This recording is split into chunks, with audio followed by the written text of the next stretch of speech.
सालों बाद माहेशमती साम्राज्य में फिर से विद्रोह हो रहा है और एक बार फिर बाहुबली ने अपनी तलवार उठाई है और वो दुश्मनों का सर्वनाश करने के लिए बिल्कुल तैयार है। सुबह होने वाली है, सूरज उगने में बस 2 घंटे की देरी है। राजकुमारी अमीरा जीवन और मौत के बीच की लड़ाई लड़ रही है।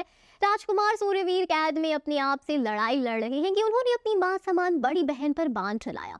तो वहीं बाहुबली माहेशमती के गद्दार वीरभद्र से लड़ने निकले हैं, जिन्हें वो 25 साल पहले अपने साथ माहेशमती लाए थे और जिसे उन्होंने अपने बच्चे की तरह बड़ा किया, जिसे उन्होंने तलवार चलाना सिखाया। आज वही उनके सामने तलवार लेकर खड़ा है और जैसे ही बाहुबली बाहर का नजारा देखते हैं, उनके सामने 30 सालों पहले भल्लाल देव के साथ हुआ युद्ध याद आता है।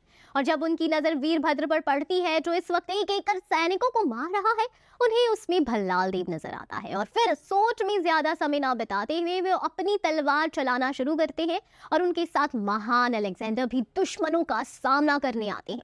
तो वहीं कारागार में जहां राजकुमार सूर्यवीर बाहर हो रहे युद्ध से बेखबर अपने आप से लड़ रहे हैं, वहां देवसेना आती है और उससे कहती है सूर्या। अपनी माँ की आवाज सुनकर सूर्यवीर उनके सामने देखता है और अपनी आंखों में आंसू लिए उनसे पूछता है, माँ जीजी कैसी है, क्या हुआ उन्हें माँ? जिसके जवाब में देवसेना कहती है, अब पछतावा करने से क्या फायदा सूर्या, जब कोई गैर तुम्हें अपने ही परिवार के खिलाफ भड़का रहा था तब तुम कहाँ थे? जिसके जवाब में सूर्यवीर अपना सिर झुकाते हुए कहता है, मति भ्रष्ट हो गई थी मेरी माँ, लेकिन मेरी बात का विश्वास कीजिए, मैंने जीजा पर बाण नहीं चलाया था, पता नहीं मेरा निशाना कैसे चूक गया।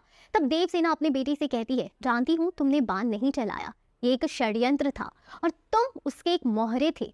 तब सूर्यवीर की आंखें गुस्से से झुलस जाती है और वो कहता है, षड्यंत्र? किसने रचा मेरी बहन को मारने का षड्यंत्र माँ? मैं उसे छोड़ूंगा नहीं।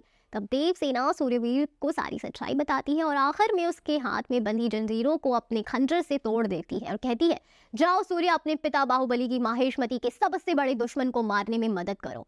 और सूर्यवीर अपनी माँ और काली माँ का आशीर्वाद लेकर बाहुबली के पास युद्ध भूमि में अपनी तलवार के साथ पहुंच जाता है और उन्हें देख सबका हौसला और भी बढ़ जाता है।